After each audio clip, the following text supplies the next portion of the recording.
కాకినాడ రంగరాయ వైద్య కళాశాల పారామెడికల్ విద్యార్థులపై లైంగిక వేధింపులకు పాల్పడిన 4 ల్యాబ్ సిబ్బందిని ఉద్యోగాల నుండి తొలగింపుకు ప్రభుత్వానికి సూచిస్తున్నామని రాష్ట్ర మహిళా commission chairperson doctor Rayapati Sailaja తెలిపారు.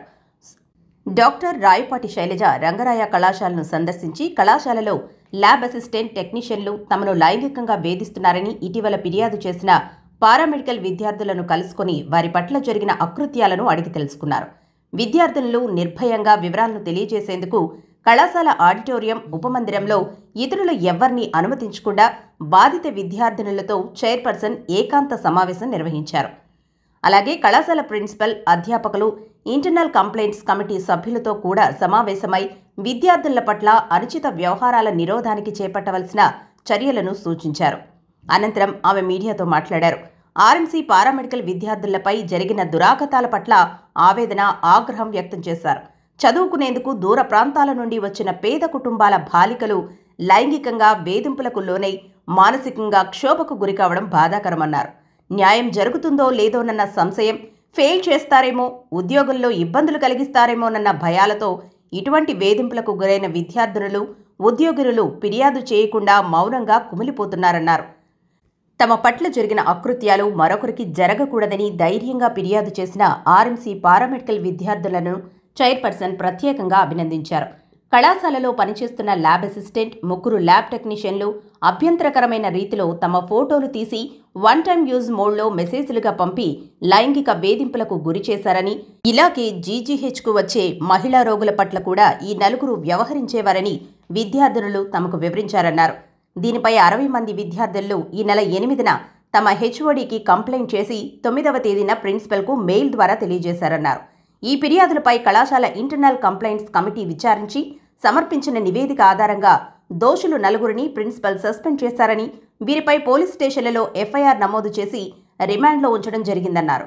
బాధిత విద్యార్థుల్లో మైనర్లు కూడా ఉన్నందున దోషులపై పోక్సో చట్టం కింద కేసులు నమోదు చేశారన్నారు.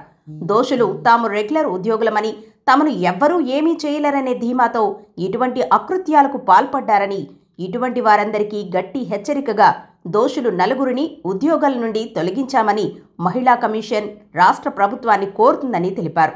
ధైర్యంగా ఫిర్యాదు చేసిన విద్యార్థులను మిగిలిన కళాశాల సిబ్బంది ఎవరైనా టార్గెట్ చేసే ప్రయత్నం చేస్తే తీవ్ర పరిణామాలు ఎదుర్కోవలసి ఉంటుందని స్పష్టం చేశారు. కాకినాడ రంగరాయ మెడికల్ కాలేజ్లో ఏదైతే గత వారం 8వ తారీఖు పేపర్లో ఒక వార్త వచ్చింది, ఆ తర్వాత 9వ తారీఖు కూడా ప్రిన్సిపల్ గారికి అనానిమస్గా మెయిల్ పెట్టారు. అంటే ఎవరో పేరు తెలియకుండా ఇలా మేము ఇబ్బంది పడుతున్నాము గత నెల రోజులుగా అని స్టూడెంట్స్, గర్ల్స్ స్టూడెంట్స్ ఎవరైతే ఎంఎల్టీ చేస్తున్నారో వాళ్ళందరూ మెయిల్ పెట్టడం జరిగింది.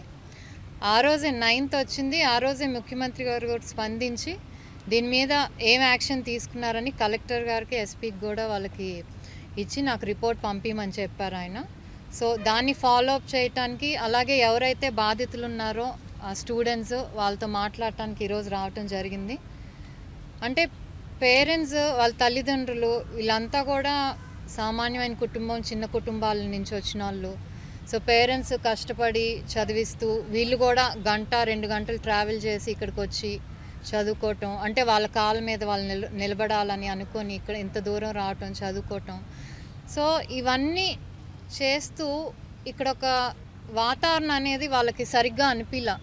ఎందుకంటే ఒక పక్క కష్టపడి చదువుకుంటూ ఇలాంటి అక్కడ పనిచేసే వాళ్ళతో, టెక్నీషియన్స్తో వాళ్ళు ఏదైతే ఇబ్బందులు పడుతున్నారో అది నిజంగా చాలా బాధాకరం.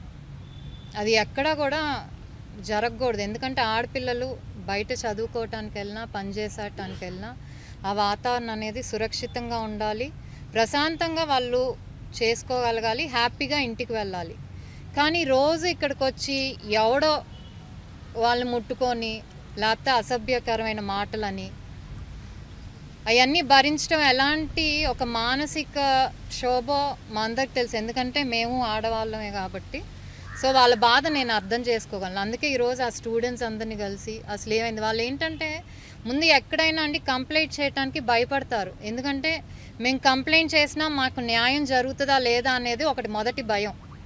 అది ఇలాంటి కాలేజెస్లో అయితే ఏంటంటే భయపెడతారు వాళ్ళని, మిమ్మల్ని ఫెయిల్ చేస్తాం, మా మీద కంప్లైంట్ పెడితే ఆ భయంతో కూడా చాలామంది ముందుకు రారు.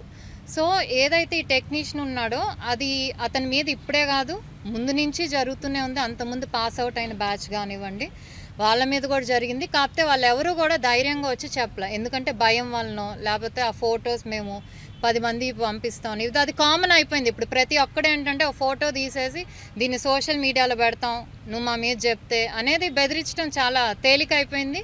దానివల్ల కూడా ఆడపిల్లలు భయపడి కూడా చెప్పట్లా. సో ముఖ్యంగా ఇప్పుడు బయటపడింది ఎందుకంటే వాళ్ళు ధైర్యంగా ముందుకు వచ్చి చెప్పారు. సో ముందు దానికి వాళ్ళని అభినందించాలి. ఎవరు కూడా మనకి ఇష్టం లేని ఒక వ్యక్తి మనల్ని ముట్టుకుంటే మనం భరించాల్సిన అవసరం అయితే లేదు. అక్కడే కుదిరితే చెప్పు తీసుకొని కొట్టాలి వాడిని, కుదిరితే.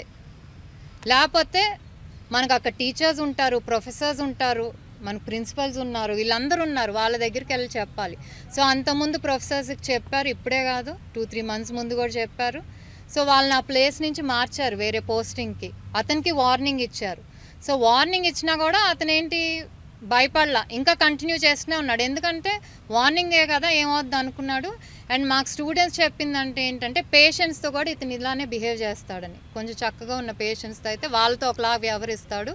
సో అదేవిధంగా ఇలా స్టూడెంట్స్ని కూడా ఇబ్బంది పెడుతున్నాడని.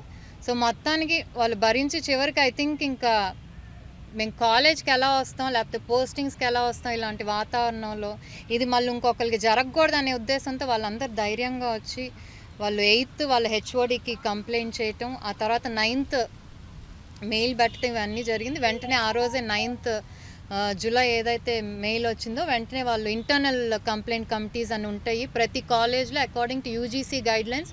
ఎక్కడైతే 10 మంది కంటే ఫీమేల్స్ ఎక్కువ ఉంటారో, ఆడవాళ్ళు ఎక్కువ ఉంటారో ఈ కమిటీస్ అనేది ప్రతి ఒక్క చోట ఉండాలన్నమాట. సో ఆ కమిటీ ఉండటం ద్వారా దాంట్లో ఏంటంటే 11 మెంబర్స్లో 50% కంటే ఎక్కువ ఆడవాళ్ళు ఉండాలి.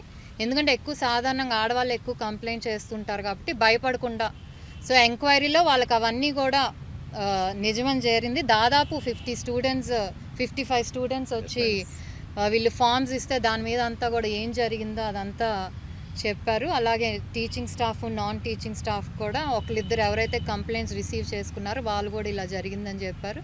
సో ఆ రోజే కేసు ఫైల్ అవటం, ఎఫ్ఐఆర్ అవటం జరిగింది. వాళ్ళని రిమాండ్లోకి తీసుకోవటం